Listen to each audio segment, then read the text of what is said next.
Here we go. Okay, so welcome everybody. Let's do a quick round of introductions. I think most of us know each other maybe, but it might be good to just hear who everybody is and give us a quick update about how you're doing, and in particular, what makes you interested in being here for this session today. So who would like to start? The floor is open.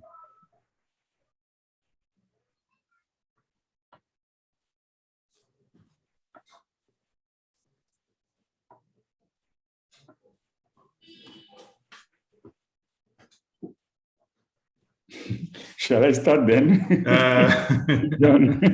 Kofi. Okay.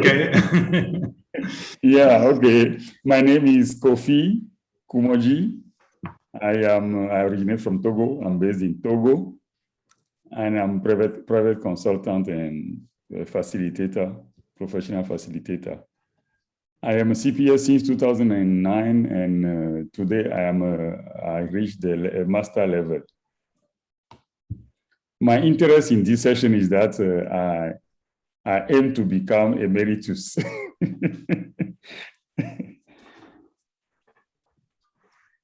Thank you. Right, thank you. Just choose somebody else, Kofi. Yeah? Just pass it to somebody else. Martin, will you want to start to continue? Yes, I'm Martin Bosu, based in Togo. I'm consultant in organizational development.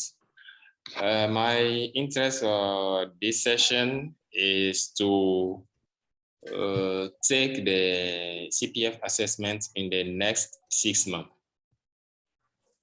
Excellent, excellent. Please pass it to somebody else, Martin. Aishi Kitali. Okay. Yeah. Hi, everyone. Good evening. Evening. Oh, it's good afternoon somewhere else, but am I the only lady in this group? It looks like it. Yeah. Okay. My name is Aichi Kitali. I'm Tanzanian and based in Dar es Salaam, Tanzania. And I've been doing facilitation work for the last 10 years. I'm very much interested in the CPF process. In fact, I've filled my application forms, and even I did a mentoring program where I focused on the CPF process, but I've been holding it up for a number of reasons, partly financial, but partly number of happenings here and there. You know, we are in a very vulnerable world these days. So in a way, that's what is delaying me really, but I have my application documentation, and I had in fact submitted my first intention, but I held it up. Yeah, that's it. Great, great that you're on the journey. Please pass to somebody else. Can I pass this to Zubair, please? Zubair Ahmed. Hi. Yeah. Hi, Yes. everyone. I'm Zubair Ahmed. I'm from Mozambique. Been facilitator for many years at my CPF in 2008, if I'm not wrong. Yeah, needing to renew it, but it was a very good and learning experience to have the CPF. Been facilitator for ages now. Yeah. Here to share my experience and, well, also to learn from you guys. Thanks, Zubair. Julius. Welcome. With the new look background, Julius. Huh? Yeah, yes. So I had that's even better. yeah. Okay, good. Thank you, Zubair. My name is Julius Alego, currently IAF Chapter Coordinator for Kenya. And also I work with the Institute of Bankers in Kenya as the CEO. I have been in facilitation for a long period of time, more than 20 years, and I go back with IAF with my past employer, Standard Chartered Bank. who introduced us to IAF. So I've just been, I must admit, lazy in terms of getting the certification.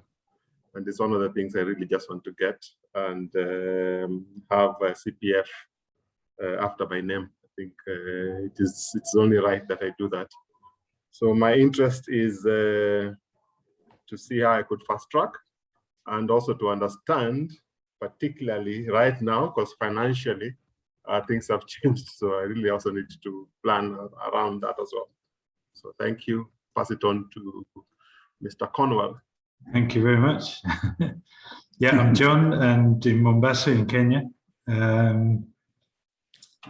Yeah, I think my interest in this, and our interest, if I can speak for me and Kofi and also Zubair, is, you know, as you will have noticed, we got a new CPF in Africa very recently, which is Ida Fiajo from Togo, and you know, we both tried our best to kind of give her a push and support her and so on, and we actually would love to offer that support to others in the region who want to go through the journey. So we thought of creating this session to give people a bit more detail about the process, and at the same time push people forward a bit. So it's great that you're all here, and you know, and share experiences and learn from each other as well. So that's a little bit of background. I'm going to start sharing my screen, and I'll just take you through what we've prepared for today. Just share slides. Here we go. So we've called it Understanding the CPF Journey, and different parts. We're doing the opening now, and then just now we're going to give you a kind of an overview of the CPF process, and then we'll have time for experience sharing, which we were going to do in groups, and maybe if more people come, we can do that. But maybe with this number, we might just stay together. But we thought that might be good to hear about the different journeys. In our case, it's myself, Zubair, and Kofi who've gone through this process. After that, we're going to do what we're calling Focus on Form 3. And those who've filled it in already will know what that's all about. But that's basically the very detailed form where you document your, you know, some of your facilitation experience. So we're going to look at that in a bit more detail, and then talk about future support and hear from people what are the next steps that you want to take and so on. Okay, we planned for about an hour and a half, but let's see how it goes. And I'll hand over to Kofi for the kind of overview of what CPF is all about. Okay, thank you, John. Yeah, I realize that most of the people who are in this session are not new IAF members, so they really know about what CPF is all about. So it's just going to be a very quick reminder. Of course, CPF stands for Certified Professional Facilitator. You will agree that so far there is no training or university course or anything that can qualify somebody to say that I'm graduated in facilitation. Most of the time, we are all from various backgrounds. We come to facilitation in our work. And sometimes, because we got some few training here and there, and we became facilitators. And some of us are maybe doing it for many, many years. So what IAF put in place is a mechanism, a process that really help professional facilitators to, let me say, to certify what they are doing or their know-how in facilitation. So it is a very interesting process. It gives an assurance that you meet international recognized standards, because IAF put in place standards that are used today by various organizations. I've been attending some training with Plan International Academy, where I realized that the trainers call on our core competencies as a very international recognized standard to check the quality of facilitation or a facilitator. The criteria by which we proceed. Basically, we have 7 sessions in the. Okay, sorry. To become a CPF, when you apply, you are requested to select 7 facilitated sessions. I will come back to that later because in our document in IAF, they say 7 workshops. But behind the workshop, we should understand that we are talking about events, any events that you facilitated. It can be a training program within which you have facilitation elements. It can be a consultancy in which you have some facilitation element. So various events give us the possibility to apply facilitation. So when you are applying for DCPF, you have to select 7 events. I want to add here that the 7 events are not necessarily external events.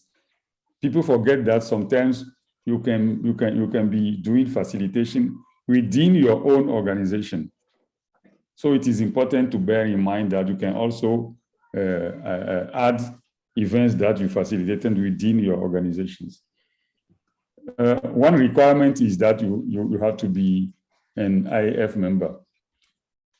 So if you are an external and you want to take the CPF, then you have to join to become a member before you will be allowed to apply. And then, of course, the whole process is around the core competencies that I was referring to just before. So it is also important for anybody who wants to take CPF to really master the core competencies, understand them such a way that there is no confusion. When we are talking about competency 1, we should not be giving examples of competency 4, for example. So it is important to have a very sizable control over the core competencies. So basically, this is what we can say about the criteria. Yes, John? Now, at the beginning, IAF has only CPF, Certified Professional Facilitator. Along the line, and then you have to requalify every 3 years or 4 years. And then along the line, members pushed, and the board decided that we are now going for various levels of facilitator certification. So now we have 5 levels. Okay, the first level for me is not a facilitator certification, but anyway, you are a member of IAF. This is 1. Sorry. Then you can become an endorsed facilitator. That one does not require many difficult process. You just apply for it, you give your curriculum vitae, and then you can be qualified as an endorsed facilitator. Then level 3, certified professional facilitator, a master, and emeritus are the 3 levels where you need to go through a process. The first one, certified professional facilitator, is really what we are going to talk about today. It comes under various steps that we are going to give some details about. Then when you are a certified professional facilitator, with your experience, you can apply, provide more information about your experience, and then you can become a master CPF. The master CPF, you don't need to take a demonstration let me say, examination. While for the certified professional facilitator, apart from the paperwork, there is a demonstration, a kind of examination that you are going to attend before an assessment team. So master, you don't need, you just provide the information, and there is an interview with the assessment team, and then they can give you this quality of master CPF. And emeritus is also the same process as the master. Just that for emeritus, when you look in details into the requirement, you realize that they are more or less for people who have a kind of long experience in facilitation, and maybe they are not practicing anymore. Even if they are still practicing, they are not practicing on a daily basis. But then one major requirement for emeritus is that you have to publish a book. At least one book is needed to become an emeritus. Slide, John. Yeah, maybe if I can just add there, Kofi. Sure. Maybe people are thinking about the endorsed facilitator, which is a new thing that's recently been launched, and probably some of you have looked at it. But just to say that, I mean, you can choose to do that, but you don't have to do that before doing CPF. So you can go straight from being member to CPF, or you can go via being endorsed facilitator. Both options are available. Thank you. Yeah, so these are the core competencies that you all know. The first thing is the capacity a facilitator recognized by IAF should have the capacity to create collaborating client relationship.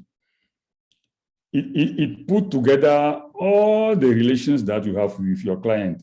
From the beginning, when the client get in touch with you, put on the table a requirement, I want to do this, I need your expertise as a facilitator.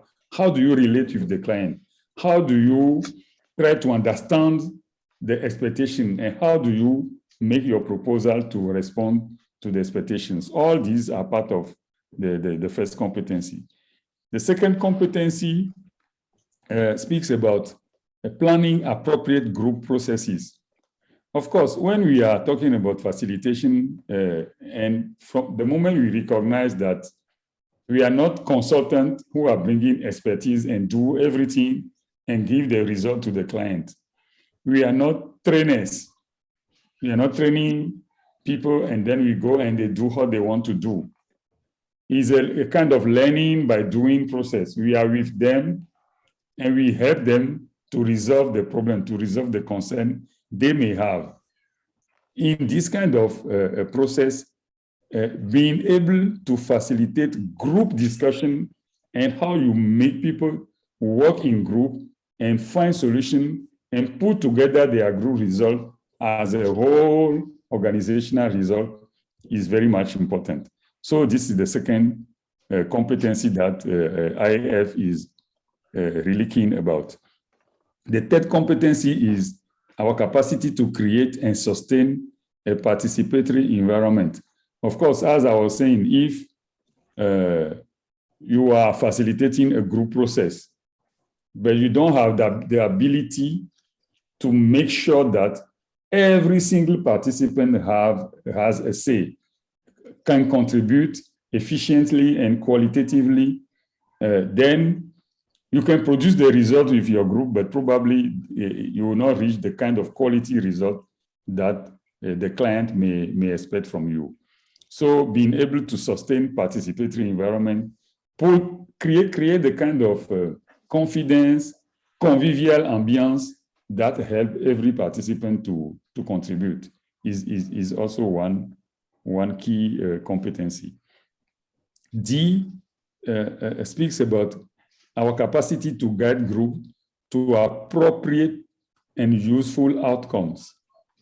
Appropriate and useful outcomes, which means sometimes people, when they are called upon as a facilitator, They want to apply a methodology, they want to apply a technique because they are very comfortable with the technique. But here we are talking about appropriate and useful outcomes, which means it is for you to decide which tool, which methodology will be really be the most appropriate tool to help your participant to reach the outcome that the client is expecting to have. So this is also one challenge that any facilitator should be comfortable with. The next one is the ability to build and maintain professional knowledge. Here we are talking about the willingness of a facilitator to not just live on the expertise, the knowledge you have before, etc., but to be the kind of person with open mind, very interested in continuous learning, improving your knowledge, making sure that your client, as our client also may change from time to time, how do we make sure that we are still able to respond to their requests? To do that, we need to continuously learn and improve our knowledge. And the last one is about our capacity to model positive professional attitude. Of course, when we are talking about positive professional attitude, it means we are the kind of people, when we are working for a client, we should project this positive attitude. We should be very comfortable with any kind of situation, conflictual situation, a challenging situation, etc. We should not panic anyhow. We should be able to, because if you, the facilitator, you panic, then all your participants panic. So we need to be in this kind of state of mind. And so the professional and positive attitude has also to do with ethic. The ethic, and in IAF we have an ethic, the code of conduct, the code of ethic, etc. That I will invite any candidate for CPF to also be very comfortable with. So this is what we can say about the core competencies. Great. Thank you, Kofi. Yeah. Is the next also mine or yours? Yeah, actually, it's still yours. Sorry. Okay. I'm all right. keen to come in. Then let us talk about CPF assessment. Yeah, so CPF assessment is described as a rigorous peer review process of knowledge, experience, and skills. How do we mean by that? You will be evaluated, you will be assessed by other facilitators. They are not necessarily better facilitators than you, just that they have been trained by IAF to do this kind of assessment. That is why we are talking about peer review process. And when you are in a CPF process, the assessment refers to knowledge, experience, and skills. And you see, the first steps, as we will discuss soon, are based on paperwork. So it's also important to know how you can project, how you can show all these three things, knowledge, experience, and skills, through your paperwork before we come to the demonstration. In a CPF process, we are going to work with two types of, or I can say three, but here we are referring to two. One is the client assessor, and then we have also co-assessors for each candidate. The client assessor is at the stage where you are qualified, let me say after from step 1, 2, when you fill from 1 and 2. And the assessors agree that you can continue the process. Then they give you a topic that you are going to prepare for your demonstration. And to do that, they assign a client to you.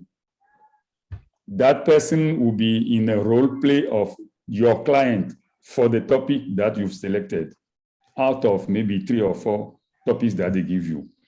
So that client is also your assessor, because during your assessment day, there will be 3 assessors, and your client will be one of your assessors.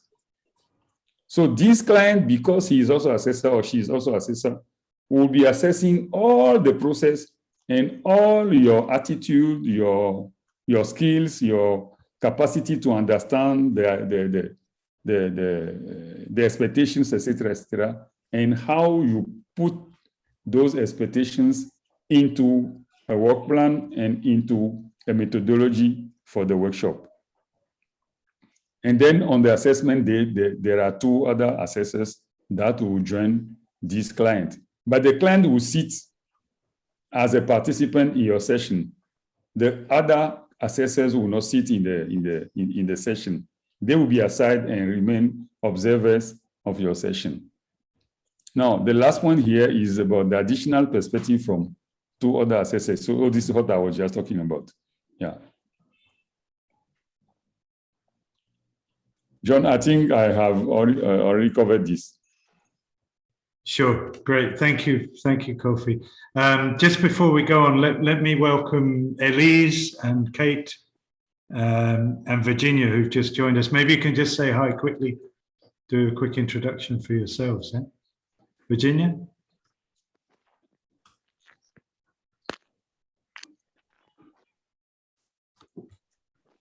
Hello, everyone. Hello, Virginia. Sorry, I'm having my lunch. Oh, Excuse me. No problem. Sorry, I put you at the spot at the wrong moment. Okay, welcome. Kate, would you like to say hi? Hi, it's Kate. I'm driving, but I can hear everything. Okay. Hi, everyone. Great. Hi, Kate. Great. And Elise? Hi, I'm Elise. I'm in Abidjan and I'm happy to follow this training. Great. Thank you. Welcome, all of you. What we've been doing is, just giving a bit of background about CPF. And I'll continue by looking at the actual process, which can take, it varies because it depends on how hard you work, really. But it can take approximately 2 to 3 months. In my case, it took a lot longer, but I'll come to that when we do the experience sharing. The first thing you need to do is have a look at what events are coming up and select one from the website and register by writing to this address. And we'll share all of this later, so don't worry. Maybe in a minute we can have a look at the website, but you'll see that now that CPF has gone online, I think there's an event about every month.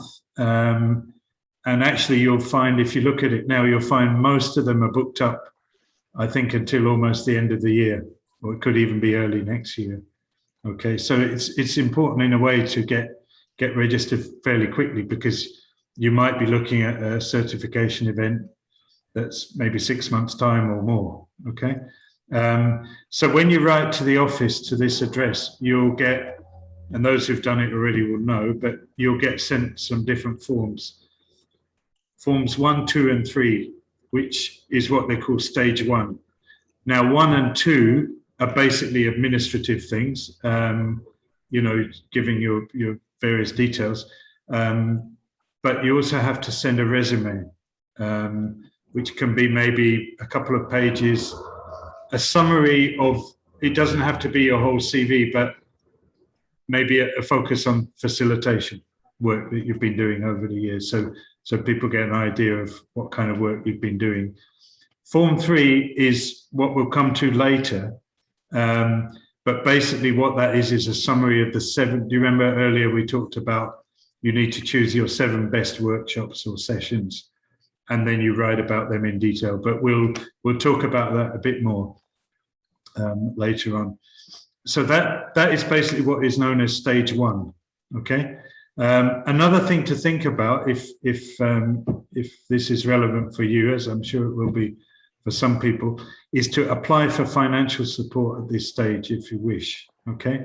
Now, there's a separate process for that, but basically, you'll get an interview and you'll have to give various details of why you're applying for financial support. It is available up to, I think, 80% now of the total fee. It doesn't mean you're going to get that much, but you can be awarded up to that much if the people assessing it feel you meet the criteria. What I can say briefly about that is that it's not just about showing that you need the financial support. It's also about somehow convincing people that you're likely to get through the CPF process. One of the criteria is this person likely to succeed? In other words, is it worth supporting them? If that makes sense. So if they think you're a good candidate and you are in financial need, then you're likely to get at least something there, but there's a whole process behind that. But you need to do that early at the same point as you're submitting the other forms at stage 1. Okay. And I'll share the links later on, but I'm sure many of you have looked at it. There's a separate bit on the website about that. I hope you can all hear me okay. Eh? There's some drilling going on in the background here. Can you hear me okay? Yeah, okay. Yes. All right, that's good. Yes. Sorry if there's any background noise. It's always happens like this, doesn't it? Okay, so the next stage is once you've submitted your stage 1 forms, they get reviewed by the assessors that we've talked about, and then they give you a written response. And at that point, they'll either say, yes, you've passed and you'll be invited to stage 2, which we'll talk about in a minute, or they'll say, thank you very much, but we felt you didn't meet the criteria. And they'll give you feedback, and they invite you to apply again at a later date. If you're successful at that point, then you get invited to participate in stage 2, okay? There's only 2 stages. So now that it's online, that's a 2-day online process. It used to be just a 1-day event when it was face-to-face, but now it's online. It's spread over 2 days, although you don't use the whole 2 days, to be honest, but just that it's spread out over that period. And what happens there is you get interview 1, which is where you meet your assessors, and they basically ask you some questions based on your written submission, usually. Okay, maybe some things they want to clarify, some things that they want to know more about, those kind of things. And then you do a facilitation demonstration, a small workshop for 30 minutes, okay? And they'll give you all the guidance about that.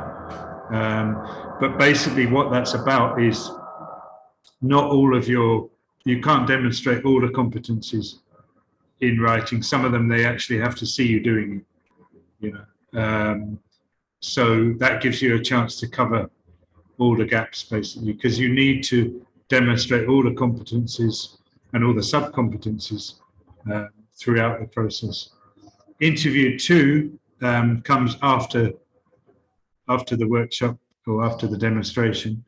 And they usually give you feedback about the demonstration. They might ask you some questions, getting you to clarify, why did you do this? Or why did you do it that way? That kind of thing. And then very soon after that, we had a bit of a discussion about this yesterday, me and Kofi, how long it takes. But basically now it's online, you get the feedback very quickly. In my case, I think they called me back about 10 minutes later to give me the result, and they tell you whether you passed or what they call a deferral. And deferral means that they would wish to invite you back at a later stage. And then I think a week or so later, you get actually very detailed written feedback from the assessors, which is quite helpful because, even if you passed, nobody's perfect. You always get various things pointed out that you could have improved on. Okay, so that's really the process. What we are going to do now is go to Kofi. We're going to do 2 groups, maybe, or what do you think? Kofi, you're muted, eh? Kofi, please unmute. Sorry. Can you make it 10 minutes, the group work? Yeah, okay. Okay, 10 minutes, okay. 10 or, yeah, okay. So when you are done with the instructions, I will just open it. Okay, so what we're going to do is just go into two groups, and we'd like you to discuss your experiences and or expectations in relation to the CPF process. What we realized is that people are at different stages with this. So some people have had already some experience with it, and others maybe will be completely new to it. I think Zubair's going to go to one group, and he's somebody who's gone through the whole process. So you can hear a bit more from him. Yeah. And myself and or Kofi will be in the other one, and you can hear more from us. Yeah. Okay. Zubair is leading the group one, so he's in room 1. Okay, and so are we ready? I can open the group work. Or is there any question? Okay.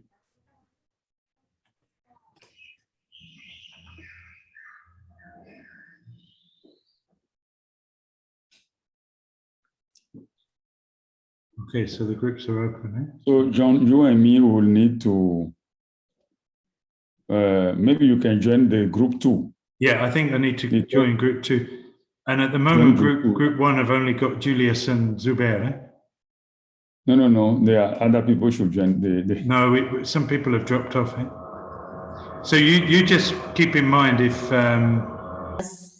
put my video to put the first name. So I'm Sophie Kange from Uganda. Hello, and I'm glad to join in. Better late than never.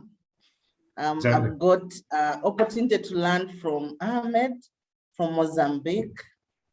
And yeah, he gives me courage. He gives me the encouragement really to brace myself for the CPF challenge.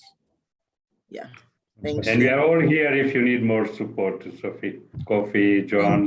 Thank you. Yeah. Thank you. You're welcome. Thank you. So that was also a bit of feedback from that group. Eh? So we were asked the question in the other group, what do we have to report back? The answer is no. But if there's anything you'd like to share the way Sophie did, please do. Eh? Anything that came up for you during that discussion, it's open to anybody.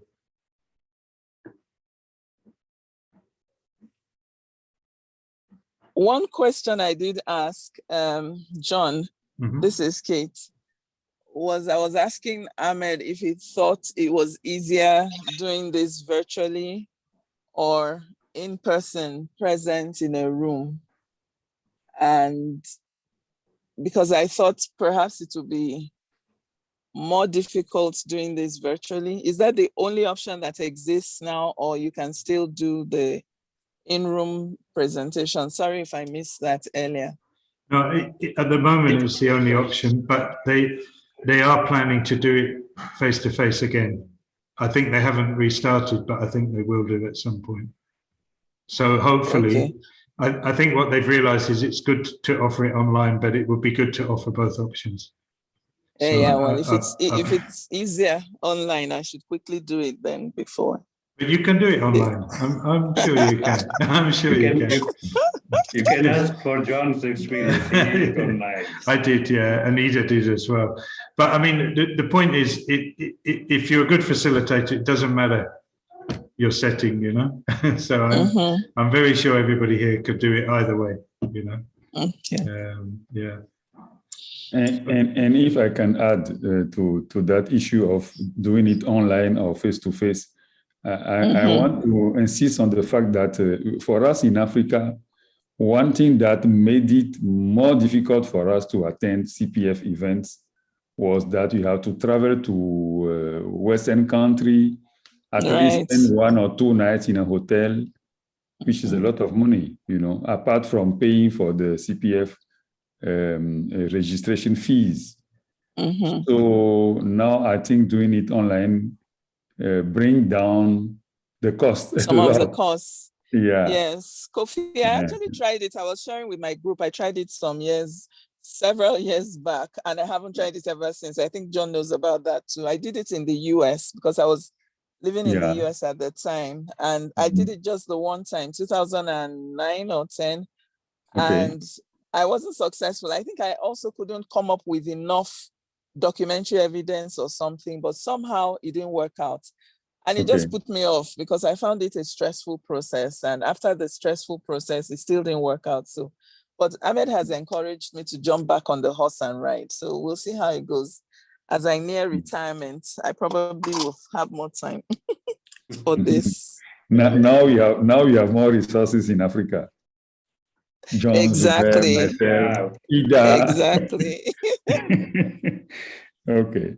Zubair, it sounds like you were a great encouragement to the group. That's fantastic.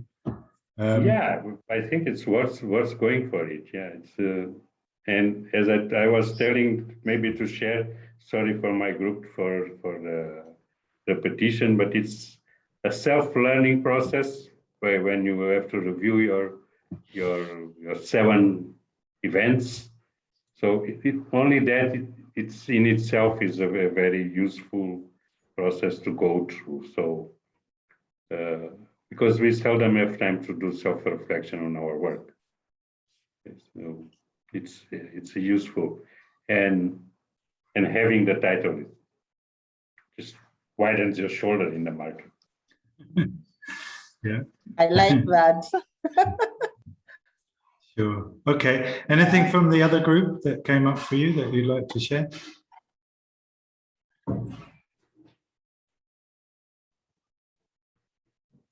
On my side, unless Martin would like to share his experience with us. Oh, nothing special to share, except the fact that I said I filled the 3 forms already. I've submitted the application for funding. I had an interview. I got 50% of funding, and I have to start again the process because the first assessment I was planned for was cancelled, and I'm going through the process. I've submitted the form 1 already, and this is what I've shared with the group. Thank you, Martin. Thank you. Okay, so let's move on a bit. I'll go back to the slides where we were. And thank you for all sharing. And I'll hand over to Kofi. He's going to talk a bit more about Form 3. Okay. Sounds like a very serious document, yeah? Yeah, now we want to talk about Form 3.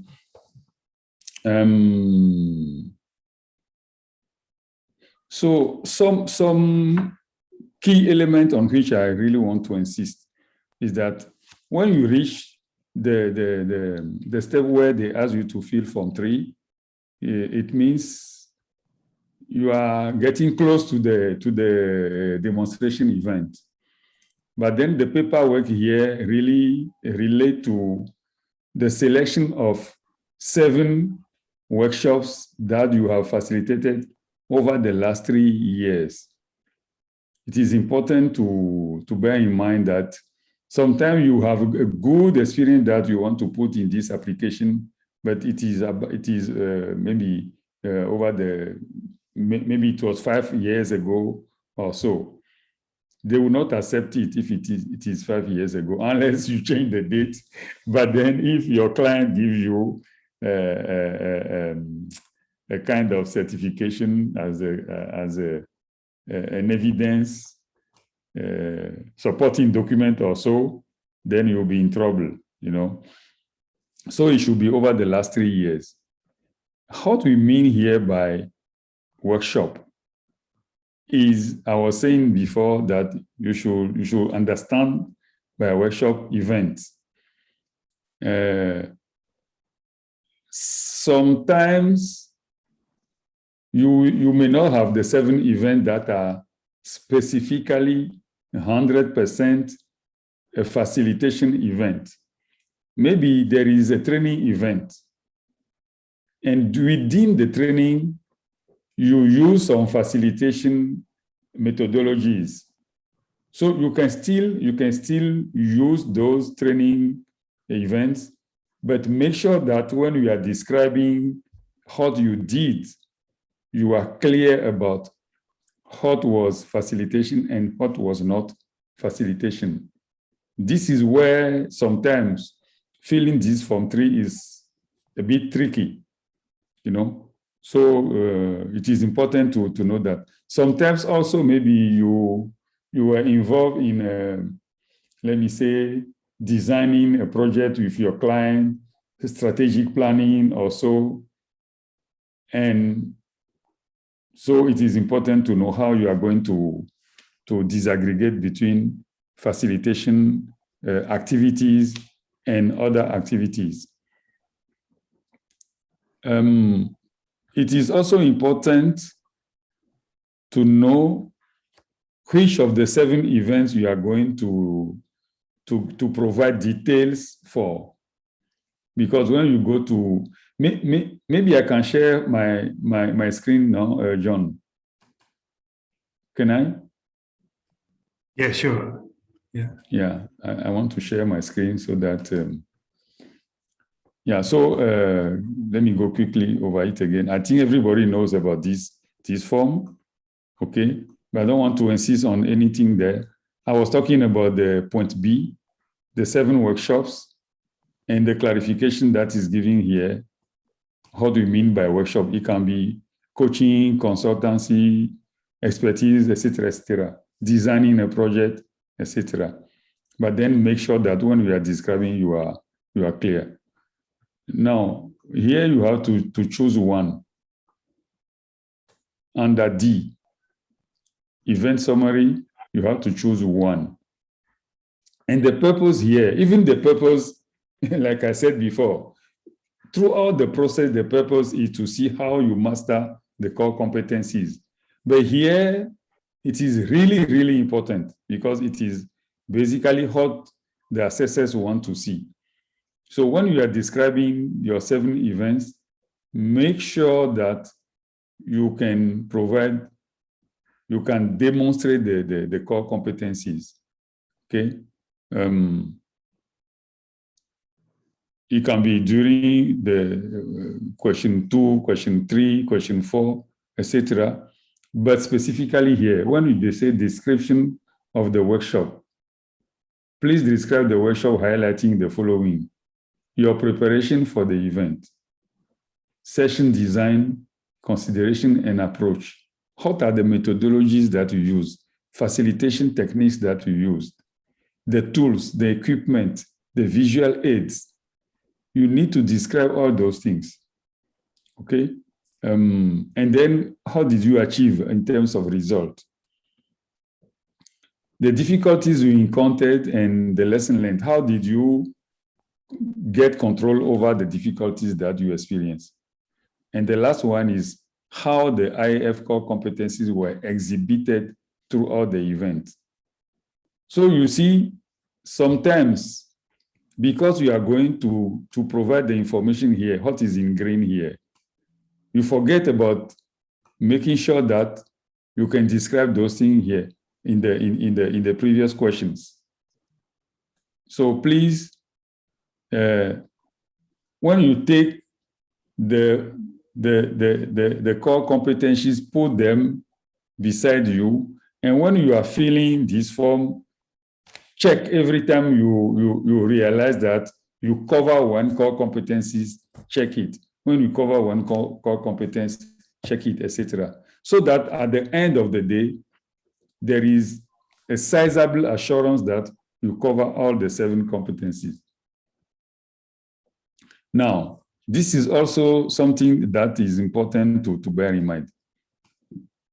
The text that is in blue here, they are saying that in some cases, you may find it necessary to refer to other workshops you have facilitated in order to illustrate your skills in applying the IAF core competencies. So it means that in some events, you may not be in position to apply everything. So if that is the case, then you can choose another event out of the one that you have selected here. You remember that here, they asked you to select one event out of the 7 in the previous part. You have to select one event out of the 7 here. But maybe the one that you selected did not allow you to address all the core competencies. If that is the case, then they are saying that you can choose another workshop to do that. In this case, you are going to describe these other workshop here in the workshop summary. Don't forget that then it will come as an additional description, because basically here you have to describe the workshop about the one that you have selected here. Okay, but when you select another workshop in addition, then it will come on this page again. So basically, that is what I can say. If there is any question there, maybe we can quickly respond to that. John, is there anything you want to add on Form 2? I think the only thing I can add is when you're selecting the 7, it's a good idea to try and get a variety of different things if possible. So for example, you might have a team building session that you facilitated, and then you might have a strategic planning that you facilitated. One might be a meeting that you facilitated. So you've got different types of events there, because you're more likely to cover all the core competencies that way, rather than, and it's a bit hard maybe if you're doing very similar work all the time, but rather than having 7 things that are kind of very similar. That's the only thing I can really add. Yeah. Thank you. Is there a limit to the number of words when you're describing on the form, or you can just write? I can't remember that again. Or you can just write. There is, yeah. It's just go down a bit, Kofi. I think it was. In this part of the form, there is no limitation, but the descriptions are supposed to be very short. Okay, to the point. Mm-hmm. Yeah, but it is here that the limitation is between 1,500 to 2,500 words in length. Okay. And I guess you all know how you check. You all know how you check the length of your text. Normally, they are showing here. If you can see my screen, you can see the number of words here. Yeah. Okay. So how do you do? You can just copy. You can just copy this portion of the text, put it in a Word document, and check where you are, because you cannot be counting them one by one.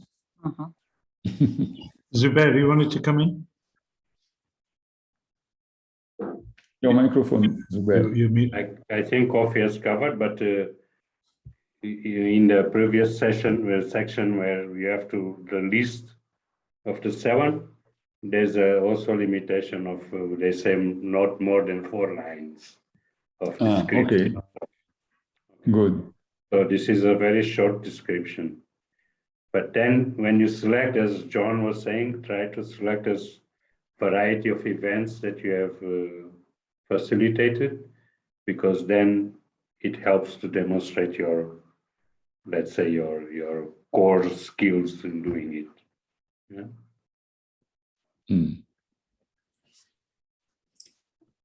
Voila. John, can we move to the next? Sure, let's go on. First thing, just to let you know, I've just put a whole load of links in the chat. Maybe you can copy them, that cover most of the things we've been talking about, so you can read up more. There's always more on the website. But yeah, let's go back. I think we've got one more thing really, or 2 more. So what we wanted to say is that, between myself and Kofi and Zubair and Edson, who's not here, also from Mozambique, and now Ida in Togo, we've been having various discussions, and we've kind of said we really want to give people as much support as possible, and as needed,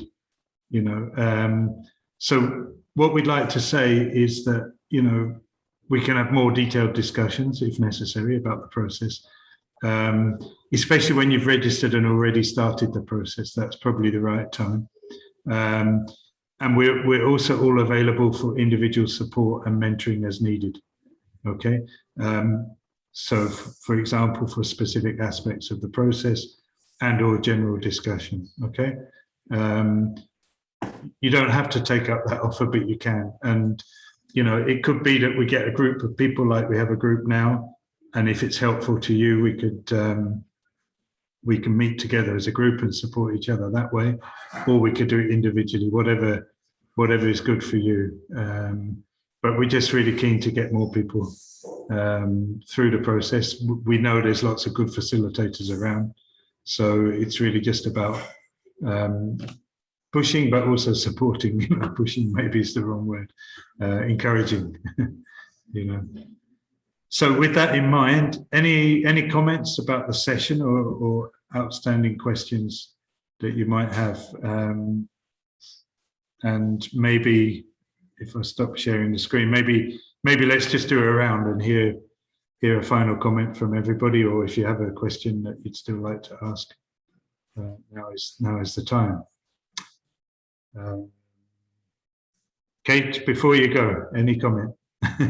You can kick us off. Actually, I'm late for another meeting. I need to hook up to another meeting now, but I think it's excellent. Are you going to share the slides? Yeah, sure. Yeah, definitely. Okay. And some of the links that you had shared before, if it could be sent to us. Yeah, thank sure. you very much. No Thank you. Bye, everyone. Right. Take care. Thank you, Kate. Thank you very much. Okay. Martin? John, can I say something? Oh, actually, okay. I Sure. have another meeting also in a few minutes. Okay. That I'm really happy, and thank you so much for your spirit. I mean, John, we have communicated a lot about this, and I see the way you really motivate or you inspire us to grow our profession, I would say. Same with the coffee, and I've attended another session which was led by Coffee. And thank you so much for volunteering to continue mentoring us on this. Personally, I'm very much interested. It's only that a lot of things are happening now and then, but I hope I will manage to catch up and come to you for more supports. I can see, John, I'll have to review my application, my documentation right after this, and even knowing that time has passed also. Thank you. Welcome. Looking forward to seeing Aichi Kitali CPF. That's true for everybody, not just Aichi. I'm really happy to see that. Yeah, fantastic. Thank you, Aichi. Otherwise, bye for now. Thank you. Okay, bye for now. Thank you. Martin? Yes, first of all, to thank you all of you three for the initiative. And personally, I learned a lot this evening. And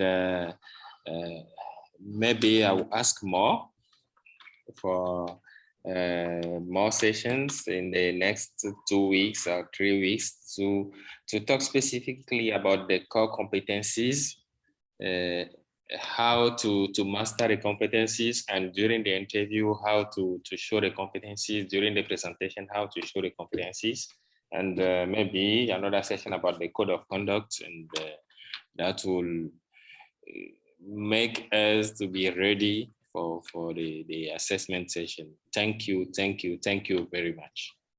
Thanks so much. Welcome. Thank you. Who do we go to next, Julius? Anything to share?